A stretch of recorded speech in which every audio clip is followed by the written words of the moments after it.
What's up? What's up, everybody? Good morning, good afternoon, good evening, wherever it is, wherever you come from. Welcome to Adventure with Roger. Tonight, we're going to be talking about something that not everybody understands, and that's the real OGs of MMORPGs. Some of you out there who are watching this probably don't know what an MMORPG is. Most of you probably do. An MMORPG is a massive multiplayer online role-playing game. They started off in about 1997 through 1999 were the real first ones, and today in 2021 we have a multitude of different ones to choose from. Now, what do I mean by the term OG? Please don't forget to drop a like on this video and remember to join me several times per week for more game related content. I'd like to give a shout out to everyone helping support and grow this channel, either by subscribing for free or on Patreon for just $1.50 per month.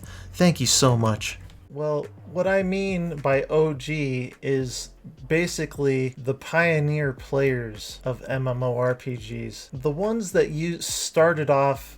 You know what? Let me just tell you a story real quick. Let's go back to 1989. Okay, I'm sitting in my house. I'm all by myself. I'm probably like 10 or 11 years old or something like that. I don't remember. It was a long time ago. And my parents walk through the door, and they have a gigantic bag with them. Okay, and I'm like, they have this funny look on their face, and they like take the big box out of the bag, and there's a freaking Sega Genesis in there, and I am just like floored. Like, my heart's pumping real hard. Like, we were not rich, and back in 1989 a Sega Genesis was $189, and that nowadays is probably somewhere between $500 to $1,000 nowadays.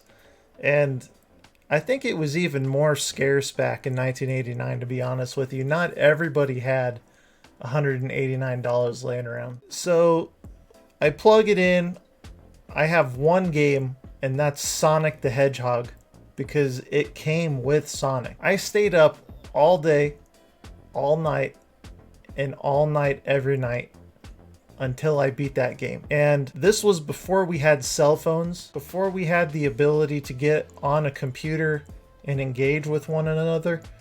The only engagement we had was during school, and when you get off of school for a couple hours, you'd run over to a buddy's house, or on the weekends. Everything was done differently. Like, you didn't call your buddy, you literally walked over to his house to see if he was home, and if he wasn't, you're just out of luck. It was to the point where people didn't use telephones to communicate near as much as they did, even though probably in the mid-90s. Why am I telling you this story? Well, it has a lot to do with the mentality of the players back then. And so, you know, in the early 90s, we got dial-up internet. Dial-up was an amazing thing. When dial-up came out, we started getting just amazing games.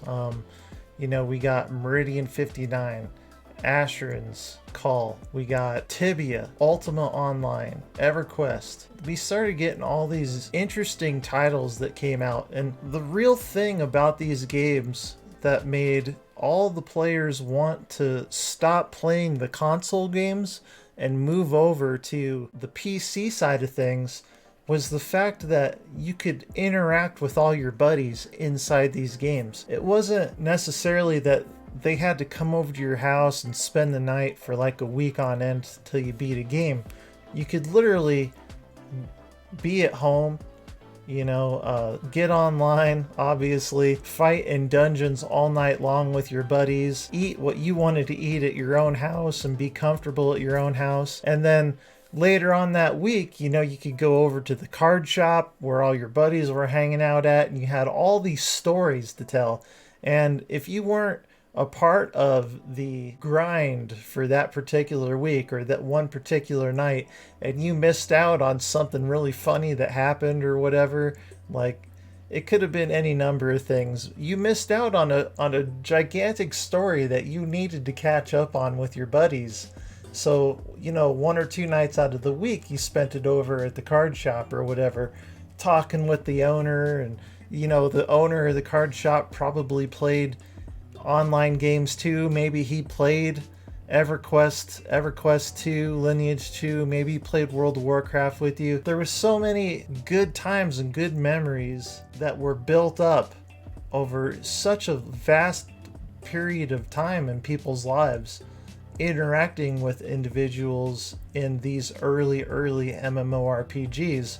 And that's what makes people, in my opinion, the real OG of MMOs. One of the coolest things about the earliest MMORPGs is that the developers of the games actually played the games with you. It had a certain boldness to it when you saw somebody you knew that was making the game that you really loved playing, actually playing the game, and you were able to interact with that person. You know, it's funny, in the winter of like 2007 or 2008, I can't remember which year it was, I was playing Tabula Rasa.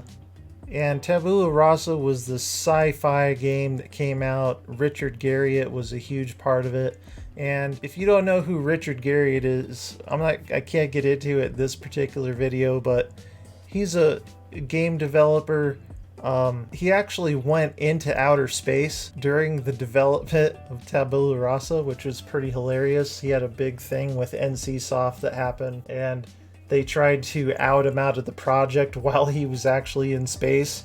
It was pretty freaking hilarious. Anyways, he was like a big figure back then in the MMORPG community, and I actually got to meet Richard Garriott inside Tabula Rasa one day while I think I was playing a medic at the time, and I had my little ray gun and I was shooting monsters down off of a fort, and they had an announcement on the server that Richard Garriott was going to log in, and they had this huge big thing, and he came walking out with his character, and he had like this beret on, and it was like slanted to the side, and his character model was different than everybody else's character model. It was pretty awesome. And he talked to some of the players here and there, and it was just a really cool thing. Nowadays, when you come to 2021 and you think about the developers of the games and what's going on, and you think about, like, you know, I hate to bring this up, but you go to like Blizzard now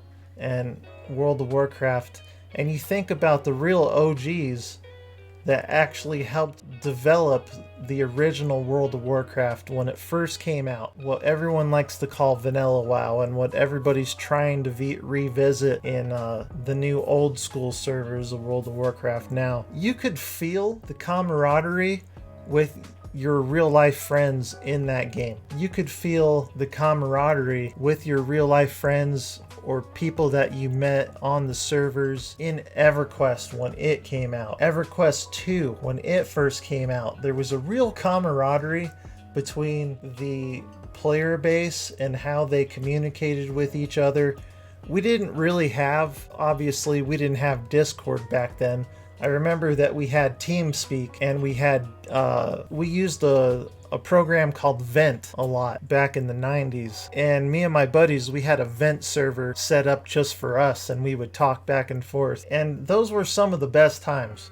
I remember back in Star Wars Galaxies, and not everyone started Star Wars Galaxies when it first came out. Some of us started playing Star Wars Galaxies about 2 or 3 years before it got shut down. And in Star Wars Galaxies, there was a gigantic, obviously, community of Star Wars fans, but a real camaraderie of the players themselves, wanting to learn about the other players they were playing with, forming guilds, going and doing this together, going and do that together. More and more now in 2021 and on into the future, MMORPGs are starting to lose this camaraderie. Oh, brother, I can't even say it now. Camaraderie between the players themselves, and it's kind of defeating the purpose of playing an MMORPG. I do feel like there's a few MMORPGs out there on the horizon. I hope that New World's one of them. I hope that and feel like Ashes of Creation is going to be one of them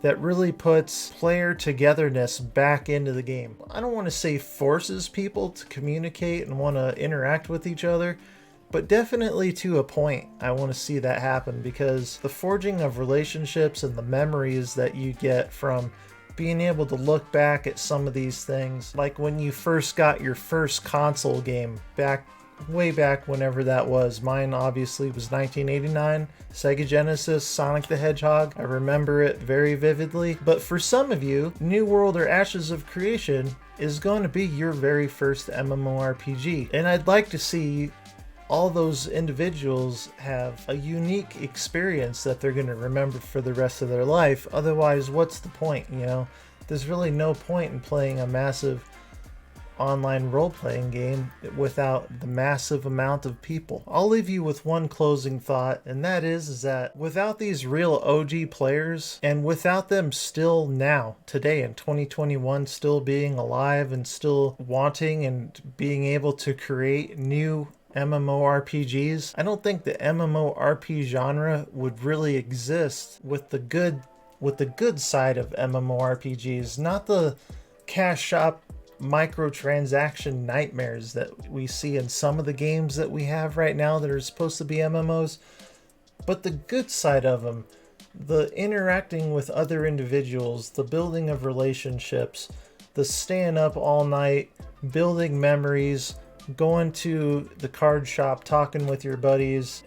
Maybe now that we're a little bit older, maybe it's every few months, but some of you, that's not the case. Some of you are over there every week playing Magic, doing all these other, playing Yu-Gi-Oh, playing whatever card game it is that you play, or miniature game, or Warhammer 40K, or whatever it might be. All these memories are going to stay with you for a very long time, and before you know it, you're going to be able to look back and go, man, yeah, New World, I was one of the OGs.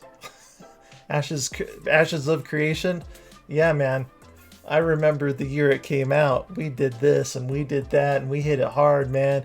We were one of the top ranked guilds on the server. We did it all, bro.